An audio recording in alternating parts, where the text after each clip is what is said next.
മഹത്താണ്, വലിയ അംഗീകാരമായിരുന്നു സയ്യിദുനാ സിദ്ദീഖുൽ അക്ബർ റളിയല്ലാഹു അൻഹുവിന്. അതാണ് നിലപാട്. ആ നിലപാട് അംഗീകരിക്കപ്പെടും. തന്നെയാണ് സിദ്ദീഖുൽ അക്ബർ റളിയല്ലാഹു അൻഹു. നേതൃത്വം എങ്ങനെയാണെന്നുള്ളതിന് ആദ്യം സിദ്ദീഖുൽ അക്ബറിനെ പഠിച്ചാൽ മതി റളിയല്ലാഹു അൻഹു. രണ്ടാമത്തെ ആൾ ഉമർ ഇബ്നുൽ ഖത്താബ് റളിയല്ലാഹു അൻഹു. ചിലപ്പോഴെങ്കിലും തെറ്റിദ്ധരിച്ച ഒരാളാണ് സയ്യിദുനാ ഉമർ ഇബ്നുൽ ഖത്താബ് റളിയല്ലാഹു അൻഹു.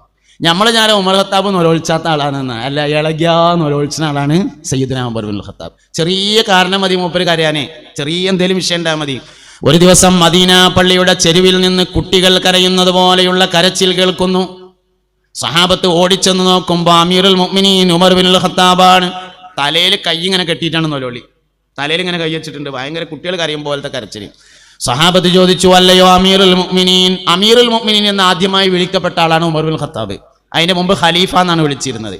സിദ്ദീഖ് റളിയല്ലാഹു അൻഹുവിനെ ഖലീഫ എന്ന് വിളിച്ചു. ഉമർ ഇബ്നുൽ ഖത്താബ് റളിയല്ലാഹു അൻഹു ആയപ്പോൾ ഖലീഫത്തു റസൂലില്ല, 2 ഖലീഫ പറയേണ്ടി വന്നു. അപ്പൊ പിന്നെ എന്നാൽ ഞാൻ മാറ്റിയിട്ട് ചുരുക്കാൻ തീരുമാനിച്ചിട്ട് അങ്ങനെ വിളിച്ചതാണ് അമീറുൽ മുഅ്മിനീൻ എന്ന പേര്. സിദ്ദീഖ് റളിയല്ലാഹു അൻഹുവിനെ ഖലീഫ എന്ന് വിളിച്ചു. ഉമർ ഇബ്നുൽ ഖത്താബ് റളിയല്ലാഹു അൻഹുവിനെയാണ് ആദ്യമായി അമീറുൽ മുഅ്മിനീൻ എന്ന് പേര് വിളിക്കപ്പെട്ട ആള്. അപ്പൊ പള്ളിന്റെ ചെരുവെന്ന് ഒരു കരച്ചില്.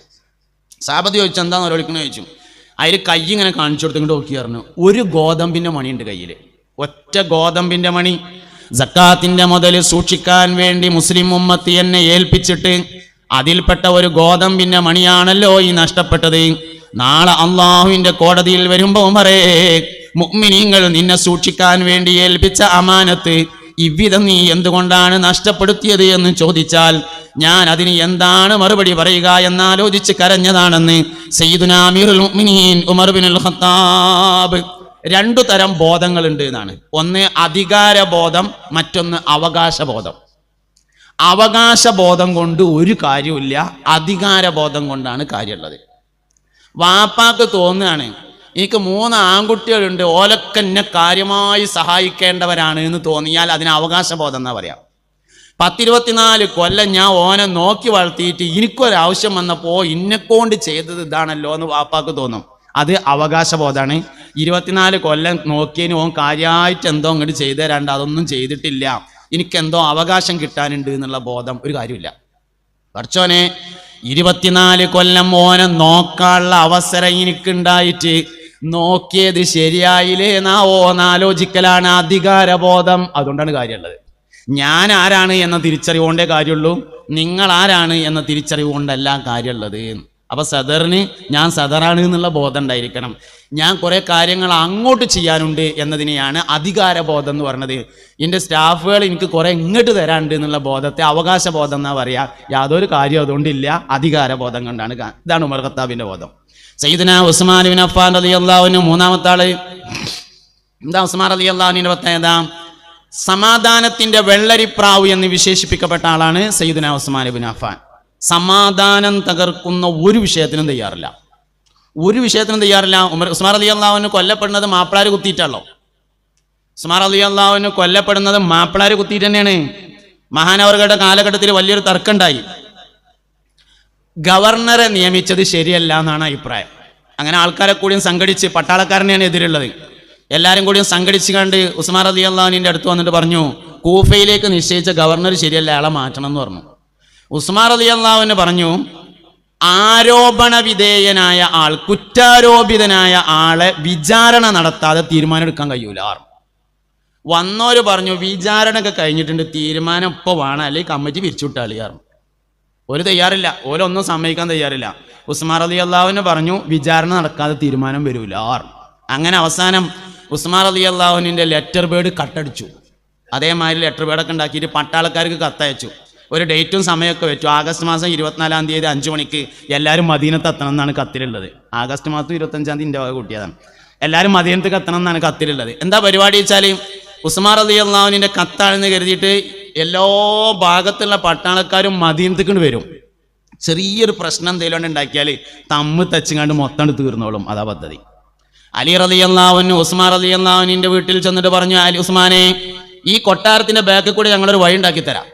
നിങ്ങൾ ആയിക്കൂടെ പുറത്ത് കടന്നിട്ട് ഒന്നുകിൽ മക്കയിൽ പോയി നിങ്ങളുടെ കുടുംബത്തോടൊപ്പം ജീവിക്കണം, അല്ലെങ്കിൽ നിങ്ങൾ കൂഫയിൽ പോയി അവിടെ ഇരുന്ന് ഭരിക്കണം, രണ്ടാലൊന്ന് വേണം എന്ന് ഉസ്മാൻ റളിയല്ലാഹു അൻഹുവിനോട് പറഞ്ഞു. സയ്യിദുനാ ഉസ്മാൻ റളിയല്ലാഹു അൻഹു അതിന് തയ്യാറായില്ല.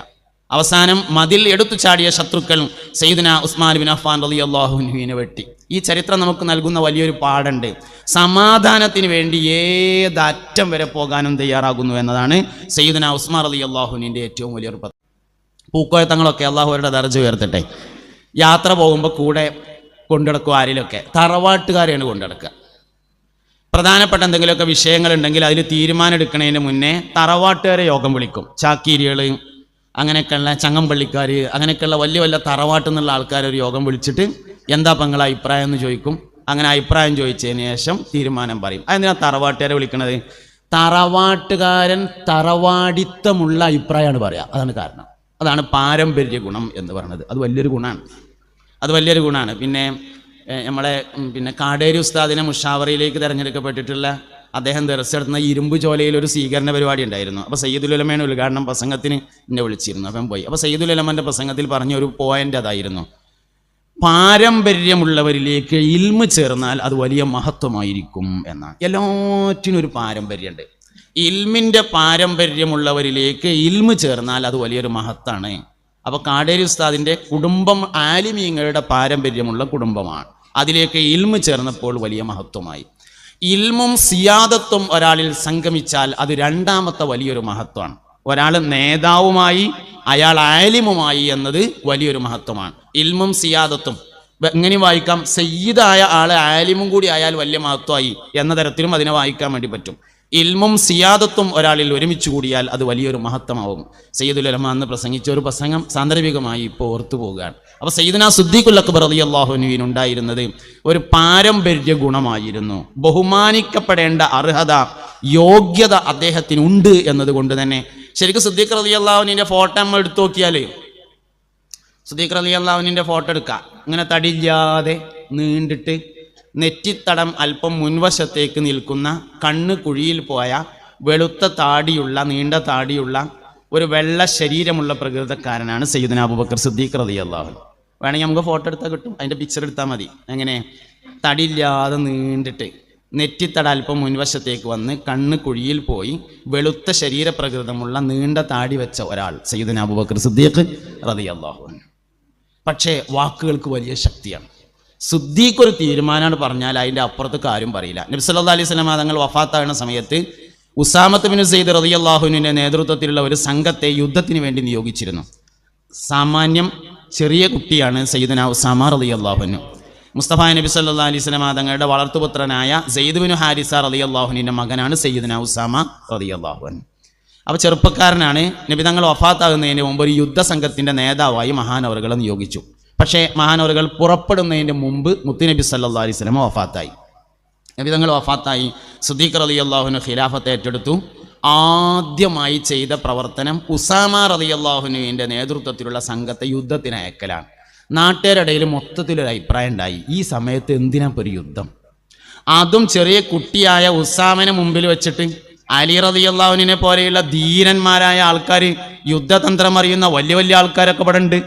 ഓല ആരെങ്കിലും ഒരാളെ നേതാവാക്കിയിട്ട് കുറച്ച് കഴിഞ്ഞിട്ട് യുദ്ധസംഘത്തെ ഒന്ന് അഴിച്ചു പണിയൊക്കെ എടുത്തിട്ട് ആക്കതിനൊക്കെ പോയാൽ പോരേന്ന് ആൾക്കാർക്കിടയിൽ ഒരു അഭിപ്രായം. പക്ഷെ ആരപ്പം അത് സിദ്ദീഖ് തങ്ങളോട് പറയാ? ഉമർ ഖത്താബ് പറഞ്ഞോളും എന്ന് പറഞ്ഞ എല്ലാവരും. അങ്ങനെ എല്ലാവരും കൂടി ഉമർ ഖത്താബ് റളിയല്ലാഹുവിൻ്റെ അടുക്കൽ വന്നു. മൂപ്പരോട് പറഞ്ഞു, ഇങ്ങനെയൊക്കെ ഞങ്ങൾക്കൊരു അഭിപ്രായം ഉണ്ട് പറഞ്ഞു. ഉമർ ഖത്താബ് പറഞ്ഞു, ആ അഭിപ്രായം എനിക്കും ഉണ്ട് പറഞ്ഞു. ഞങ്ങൾ പോയി പറയാറുണ്ട്. ആയിക്കോട്ടെ, ഞാൻ പറഞ്ഞോളാറുണ്ട്. അങ്ങനെ മൂപ്പര് വന്നു. സിദ്ദീഖ് റളിയല്ലാഹു അൻഹുവിനോട് പറഞ്ഞു, അബൂബക്കർ സിദ്ദീഖേ, ഈ സമയത്തൊരു യുദ്ധം വേണ്ടാന്ന് പൊതുവെ അഭിപ്രായമുണ്ട്. കുറച്ച് കഴിഞ്ഞ് യുദ്ധസംഘത്തൊക്കെ ഒന്ന് അലകും പിടിയൊക്കെ ഒന്ന് മാറ്റി ഉഷാറാക്കി നേതൃസ്ഥാനത്ത് തഴക്കും പഴക്കമുള്ള ആൾക്കാരൊക്കെ വെച്ചിട്ട് കുറച്ച് കഴിഞ്ഞിട്ട് പോരേന്നാണ് പൊതുവെ ഉള്ള അഭിപ്രായം എന്ന് പറഞ്ഞു. സിദ്ദീഖ് റളിയല്ലാഹു അൻഹു പറഞ്ഞു, ഉസാമത്ത് ബിൻ സെയ്ദ് റളിയല്ലാഹു അൻഹുവിൻ്റെ നേതൃത്വത്തിലുള്ള സംഘം യുദ്ധത്തിന് പോയി, എന്നിട്ട് അവർ തോറ്റു എന്ന് സങ്കല്പിച്ചോളി. തോറ്റത് കാരണം ശത്രുക്കൾ മദീനയിലേക്ക് കടന്നു വന്നു. മദീനയിലെ സ്ത്രീകളുടെയും കുട്ടികളുടെയും മൃതശരീരങ്ങൾ കൊണ്ട് മദീനയുടെ തെരുവോരങ്ങൾ നിറഞ്ഞു കവിഞ്ഞാലും അള്ളാഹുവിൻ്റെ റസൂൽ മുന്നോട്ട് വെച്ച സംഘത്തെ തിരിച്ചു വിളിക്കൂലെന്ന് പറഞ്ഞപ്പോ ഉമർ ബിനുൽ ഖത്താബ് റളിയല്ലാഹു അൻഹു പറഞ്ഞു, അതിനെയാണ് എൻ്റെ അഭിപ്രായം എന്ന് പറഞ്ഞു. ആണ് നേതൃഗുണം എന്ന് പറഞ്ഞത്. എന്തിനാ നമ്മൾ തോനെ പറയേണ്ട ആവശ്യം? അതാണ് വലിയ അംഗീകാരമായിരുന്നു സയ്യിദുനാ സിദ്ദീഖുൽ അക്ബർ റളിയല്ലാഹു അൻഹുവിന്. അതാണ് നിലപാട്. ആ നിലപാട് അംഗീകരിക്കപ്പെടും. തന്നെയാണ് സിദ്ദീഖുൽ അക്ബർ റളിയല്ലാഹു അൻഹു. നേതൃത്വം എങ്ങനെയാണെന്നുള്ളതിന് ആദ്യം സിദ്ദീഖുൽ അക്ബറിനെ പഠിച്ചാൽ മതി റളിയല്ലാഹു അൻഹു. രണ്ടാമത്തെ ആൾ ഉമർ ബിനുൽ ഖത്താബ് റളിയല്ലാഹു അൻഹു. ചിലപ്പോഴെങ്കിലും തെറ്റിദ്ധരിച്ച ഒരാളാണ് സയ്യിദുനാ ഉമറുൽ ഖത്താബ് റളിയല്ലാഹു അൻഹു. ഞാൻ ഉമർ ഖത്താബ് നൊലോത്സാത്ത ആളാണെന്ന്, അല്ല ഇളകിയാ നൊലോത്സന ആളാണ് സയ്യിദുനാ ഉമറുൽ ഖത്താബ്. ചെറിയ കാരണം മതി മൂപ്പര് കരയാനേ, ചെറിയ എന്തെങ്കിലും വിഷയം ഉണ്ടായാൽ മതി. ഒരു ദിവസം മദീന പള്ളിയുടെ ചെരുവിൽ നിന്ന് കുട്ടികൾ കരയുന്നത് പോലെയുള്ള കരച്ചിൽ കേൾക്കുന്നു. സഹാബത്ത് ഓടിച്ചെന്ന് നോക്കുമ്പോൾ അമീറുൽ മുഅ്മിനീൻ ഉമർ ബിനുൽ ഖത്താബാണ്. തലയിൽ കൈ ഇങ്ങനെ കെട്ടിയിട്ടാണ് നൊലോളി, തലയിൽ ഇങ്ങനെ കൈ വെച്ചിട്ടുണ്ട്, ഭയങ്കര കുട്ടികൾ കരയും പോലത്തെ കരച്ചിൽ. സഹാബത്ത് ചോദിച്ചു, അല്ലയോ അമീറുൽ മുഅ്മിനീൻ? അമീറുൽ മുഅ്മിനീൻ എന്ന് ആദ്യമായി വിളിക്കപ്പെട്ട ആളാണ് ഉമർ ബിനുൽ ഖത്താബ്. അതിന്റെ മുമ്പ് ഖലീഫ എന്നാണ് വിളിച്ചിരുന്നത്. സിദ്ദീഖ് റളിയല്ലാഹു അൻഹുവിനെ ഖലീഫ എന്ന് വിളിച്ചു. ഉമർ ബിനുൽ ഖത്താബ് റളിയല്ലാഹു അൻഹു ആയപ്പോൾ ഖലീഫത്തു റസൂലില്ല, 2 ഖലീഫ പറയേണ്ടി വന്നു. അപ്പൊ പിന്നെ എന്നാൽ ഞാൻ മാറ്റിയിട്ട് ചുരുക്കാൻ തീരുമാനിച്ചിട്ട് അങ്ങനെ വിളിച്ചതാണ് അമീറുൽ മുഅ്മിനീൻ എന്ന പേര്. സിദ്ദീഖ് റളിയല്ലാഹു അൻഹുവിനെ ഖലീഫ എന്ന് വിളിച്ചു. ഉമർ ബിനുൽ ഖത്താബ് റളിയല്ലാഹു അൻഹുവിനെയാണ് ആദ്യമായി അമീറുൽ മുഅ്മിനീൻ എന്ന് പേര് വിളിക്കപ്പെട്ട ആള്. അപ്പോൾ പള്ളിൻ്റെ ചെരുവെന്ന് ഒരു കരച്ചിൽ. സാബത്ത് ചോദിച്ചു, എന്താന്ന് വിളിക്കണമെന്ന് ചോദിച്ചു. അതിൽ കൈ ഇങ്ങനെ കാണിച്ചു കൊടുത്ത് ഇങ്ങോട്ട് നോക്കി പറഞ്ഞു, ഒരു ഗോതമ്പിൻ്റെ മണിയുണ്ട് കയ്യിൽ, ഒറ്റ ഗോതമ്പിൻ്റെ മണി. സക്കാത്തിൻ്റെ മുതൽ സൂക്ഷിക്കാൻ വേണ്ടി മുസ്ലിം ഉമ്മത്തി എന്നെ ഏൽപ്പിച്ചിട്ട് അതിൽപ്പെട്ട ഒരു ഗോതമ്പിൻ്റെ മണിയാണല്ലോ ഈ നഷ്ടപ്പെട്ടത്. നാളെ അള്ളാഹുവിൻ്റെ കോടതിയിൽ വരുമ്പോൾ ഉമറേ, മുഅ്മിനീങ്ങൾ നിന്നെ സൂക്ഷിക്കാൻ വേണ്ടി ഏൽപ്പിച്ച അമാനത്ത് ഇவ்விധം നീ എന്തുകൊണ്ടാണ് നഷ്ടപ്പെടുത്തിയത് എന്ന് ചോദിച്ചാൽ ഞാൻ അതിന് എന്താണ് മറുപടി പറയുക എന്നാലോചിച്ച് കരഞ്ഞതാണെന്ന് സയ്യിദുനാ അമീറുൽ മുഅ്മിനീൻ ഉമർ ബിനുൽ ഖത്താബ്. 2 തരം ബോധങ്ങളുണ്ട് എന്നാണ്. ഒന്ന് അധികാരബോധം, മറ്റൊന്ന് അവകാശബോധം. അവകാശബോധം കൊണ്ട് ഒരു കാര്യമില്ല, അധികാരബോധം കൊണ്ടാണ് കാര്യമുള്ളത്. വാപ്പാക്ക് തോന്നുകയാണ് എനിക്ക് 3 ആൺകുട്ടികളുണ്ട്, ഓലൊക്കെ എന്നെ കാര്യമായി സഹായിക്കേണ്ടവരാണ് എന്ന് തോന്നിയാൽ അതിന് അവകാശബോധം എന്നാ പറയാം. 10-24 കൊല്ലം ഞാൻ ഓനെ നോക്കി വളർത്തിയിട്ട് എനിക്കൊരാവശ്യം വന്നപ്പോൾ ഇന്നെക്കൊണ്ട് ചെയ്തത് ഇതാണല്ലോ എന്ന് വാപ്പാക്ക് തോന്നും. അത് അവകാശബോധമാണ്. 24 കൊല്ലം നോക്കിയതിന് ഓൻ കാര്യമായിട്ട് എന്തോ അങ്ങോട്ട് ചെയ്തു തരാണ്ട് അതൊന്നും ചെയ്തിട്ടില്ല, എനിക്കെന്തോ അവകാശം കിട്ടാനുണ്ട് എന്നുള്ള ബോധം ഒരു കാര്യമില്ല. പഠിച്ചോനെ 24 കൊല്ലം ഓനെ നോക്കാനുള്ള അവസരം എനിക്കുണ്ടായിട്ട് നോക്കിയത് ശരിയായില്ലേ ഓന്നാലോചിക്കലാണ് അധികാരബോധം. അതുകൊണ്ടാണ് കാര്യമുള്ളത്. ഞാൻ ആരാണ് എന്ന തിരിച്ചറിവുകൊണ്ടേ കാര്യമുള്ളൂ, നിങ്ങൾ ആരാണ് എന്ന തിരിച്ചറിവുകൊണ്ടല്ല കാര്യമുള്ളത്. അപ്പൊ സദറിന് ഞാൻ സദറാണ് എന്നുള്ള ബോധം ഉണ്ടായിരിക്കണം. ഞാൻ കുറെ കാര്യങ്ങൾ അങ്ങോട്ട് ചെയ്യാനുണ്ട് എന്നതിനെയാണ് അധികാരബോധം എന്ന് പറഞ്ഞത്. എൻ്റെ സ്റ്റാഫുകൾ എനിക്ക് കുറെ ഇങ്ങോട്ട് തരാനുണ്ട് എന്നുള്ള ബോധത്തെ അവകാശബോധം എന്നാ പറയാ. യാതൊരു കാര്യം അതുകൊണ്ടില്ല, അധികാരബോധം കൊണ്ടാണ്. ഇതാണ് ഉമർ ഖത്താബിന്റെ ബോധം. സയ്യിദുനാ ഉസ്മാൻ ബിൻ അഫ്ഫാൻ റളിയല്ലാഹു അൻഹു 3-ാമത്തെ ആള്. എന്താ ഉസ്മാൻ റളിയല്ലാഹു അൻഹുവിന്റെ പ്രത്യേകത? സമാധാനത്തിന്റെ വെള്ളരിപ്രാവ് എന്ന് വിശേഷിപ്പിക്കപ്പെട്ട ആളാണ് സയ്യിദുനാ ഉസ്മാൻ ബിൻ അഫ്ഫാൻ. സമാധാനം തകർക്കുന്ന ഒരു വിഷയത്തിനും തയ്യാറില്ല, ഒരു വിഷയത്തിനും തയ്യാറില്ല. ഉസ്മാൻ റളിയല്ലാഹു അൻഹു കൊല്ലപ്പെടുന്നത് മാപ്പിളാര് കുത്തിയിട്ടാണല്ലോ. ഉസ്മാൻ റളിയല്ലാഹു അൻഹു കൊല്ലപ്പെടുന്നത് മാപ്പിളാര് കുത്തിയിട്ട് തന്നെയാണ്. മഹാനവറുകളുടെ കാലഘട്ടത്തിൽ വലിയൊരു തർക്കമുണ്ടായി. ഗവർണറെ നിയമിച്ചത് ശരിയല്ല എന്നാണ് അഭിപ്രായം. അങ്ങനെ ആൾക്കാരെ കൂടിയും സംഘടിച്ച്, പട്ടാളക്കാരനെയാണ് എതിരുള്ളത്, എല്ലാവരും കൂടിയും സംഘടിച്ച് കണ്ട് ഉസ്മാൻ റളിയല്ലാഹു അൻഹുവിൻ്റെ അടുത്ത് വന്നിട്ട് പറഞ്ഞു, കൂഫയിലേക്ക് നിശ്ചയിച്ച ഗവർണർ ശരിയല്ല, അയാളെ മാറ്റണം എന്ന് പറഞ്ഞു. ഉസ്മാൻ റളിയല്ലാഹു അൻഹു പറഞ്ഞു, ആരോപണ വിധേയനായ ആൾ, കുറ്റാരോപിതനായ ആളെ വിചാരണ നടത്താതെ തീരുമാനം എടുക്കാൻ കഴിയൂല. വന്നോര് പറഞ്ഞു, വിചാരണ ഒക്കെ കഴിഞ്ഞിട്ടുണ്ട്, തീരുമാനം ഇപ്പോൾ വേണം, അല്ലെങ്കിൽ കമ്മിറ്റി പിരിച്ചുവിട്ടാളിയാറും. ഒരു തയ്യാറില്ല, ഓരൊന്നും സമ്മതിക്കാൻ തയ്യാറില്ല. ഉസ്മാൻ റളിയല്ലാഹു അൻഹു പറഞ്ഞു, വിചാരണ നടക്കാതെ തീരുമാനം വരൂല. അങ്ങനെ അവസാനം ഉസ്മാൻ റളിയല്ലാഹു അൻഹുവിൻ്റെ ലെറ്റർ ബേഡ് കട്ടടിച്ചു. അതേമാതിരി ലെറ്റർ ബേഡൊക്കെ ഉണ്ടാക്കിയിട്ട് പട്ടാളക്കാർക്ക് കത്തയച്ചു. ഒരു ഡേറ്റും സമയമൊക്കെ വെച്ചു. ആഗസ്റ്റ് മാസം 24-ാം തീയതി 5 മണിക്ക് എല്ലാവരും മദീനത്ത് എത്തണം എന്നാണ് കത്തിലുള്ളത്. ആഗസ്റ്റ് മാസം 25-ാം തീയതി എൻ്റെ വക കൂട്ടിയതാണ്. എല്ലാവരും മദീനത്ത് എത്തണം എന്നാണ് കത്തിലുള്ളത്. എന്താ പരിപാടി വെച്ചാൽ, ഉസ്മാൻ റളിയല്ലാഹു അൻഹുവിൻ്റെ കത്താണെന്ന് കരുതിയിട്ട് എല്ലാ ഭാഗത്തുള്ള പട്ടാളക്കാരും മദീനത്തേക്ക് വരും. ചെറിയൊരു പ്രശ്നം എന്തെങ്കിലും ഉണ്ടാക്കിയാൽ തമ്മിൽ തച്ചുകൊണ്ട് മൊത്തം തീർന്നോളും. അതാ പദ്ധതി. അലി റളിയല്ലാഹു അൻഹു ഉസ്മാൻ റളിയല്ലാഹു അൻഹുവിൻ്റെ വീട്ടിൽ ചെന്നിട്ട് പറഞ്ഞു, അലി ഉസ്മാനെ, ഈ കൊട്ടാരത്തിൻ്റെ ബാക്കിൽ കൂടെ ഞങ്ങളൊരു വഴി ഉണ്ടാക്കി തരാം. നിങ്ങൾ അയിക്കൂടെ പുറത്ത് കടന്നിട്ട് ഒന്നുകിൽ മക്കയിൽ പോയി നിങ്ങളുടെ കുടുംബത്തോടൊപ്പം ജീവിക്കണം, അല്ലെങ്കിൽ നിങ്ങൾ കൂഫയിൽ പോയി അവിടെ ഇരുന്ന് ഭരിക്കണം, രണ്ടാലൊന്ന് വേണം എന്ന് ഉസ്മാൻ റളിയല്ലാഹു അൻഹുവിനോട് പറഞ്ഞു. സയ്യിദുനാ ഉസ്മാൻ റളിയല്ലാഹു അൻഹു അതിന് തയ്യാറായില്ല. അവസാനം മതിൽ എടുത്തു ചാടിയ ശത്രുക്കൾ സയ്യിദുനാ ഉസ്മാൻ ബിൻ അഫ്ഫാൻ റളിയല്ലാഹു അൻഹുവിനെ വെട്ടി. ഈ ചരിത്രം നമുക്ക് നൽകുന്ന വലിയൊരു പാഠമുണ്ട്. സമാധാനത്തിന് വേണ്ടി ഏതറ്റം വരെ പോകാനും തയ്യാറാകുന്നു എന്നതാണ് സയ്യിദുനാ ഉസ്മാൻ റളിയല്ലാഹു അൻഹുവിൻ്റെ ഏറ്റവും വലിയൊരു. 4-ാമത്തെ നേതാവ് ബഹുമാനപ്പെട്ട സയ്യിദുനാ അലി ഇബ്നു അബീ ത്വാലിബ് റളിയല്ലാഹു അൻഹു. അലി റളിയല്ലാഹു അൻഹുവിന്റെ ഏറ്റവും വലിയ യോഗ്യത നബി തങ്ങൾ തന്നെ പറഞ്ഞിട്ടുണ്ട് സല്ലല്ലാഹു അലൈഹി വസല്ലം, അന മദീനത്തുൽ ഇൽമി വ അലിയുൻ ബാബുഹ, ഞാൻ ഇൽമിന്റെ പട്ടണവും അലി അതിലേക്കുള്ള വാതിലുമാണ്. വിവരത്തിന് അംഗീകാരം ലഭിക്കും, വിവരത്തിന് അംഗീകാരം ലഭിക്കും എന്നുള്ളത് തീർച്ചയാണ്. അതാണ് സയ്യിദുനാ ജിബ്രീൽ അലൈഹിസ്സലാമിനുള്ള അംഗീകാരം. റഹ്മത്തുള്ളാഹി ഖാസിമി ഉസ്താദിന്റെ ഒരു പ്രസംഗത്തിൽ പറയുന്നുണ്ട്, സത്യത്തിൽ നമ്മൾ നോക്കുകയാണെങ്കിൽ പ്രധാനപ്പെട്ട ഡ്യൂട്ടി 1400 കൊല്ലം മുമ്പ് കഴിഞ്ഞിട്ടുണ്ട് ജിബ്രീലിന്. മീക്കായിലിന് ഇന്നലെയും പണിയുണ്ടായിരുന്നു. അങ്ങനെയല്ല. എന്നാൽ അങ്ങനെയാണെങ്കിൽ ആളെ പോരിശ നോക്കുകയാണെങ്കിലോ ജിബ്രീൽ അലൈഹിസ്സലാമിന്റെ പോരിശയാണ് എന്തേ ഇൽമിന് ഖിദ്മത്തെടുത്തു എന്നുള്ളതാണ് ബഹുമാനപ്പെട്ട സയ്യിദുനാ ജിബ്രീൽ അലൈഹിസ്സലാമിന്റെ പോരിശ എന്ന് പറഞ്ഞത്.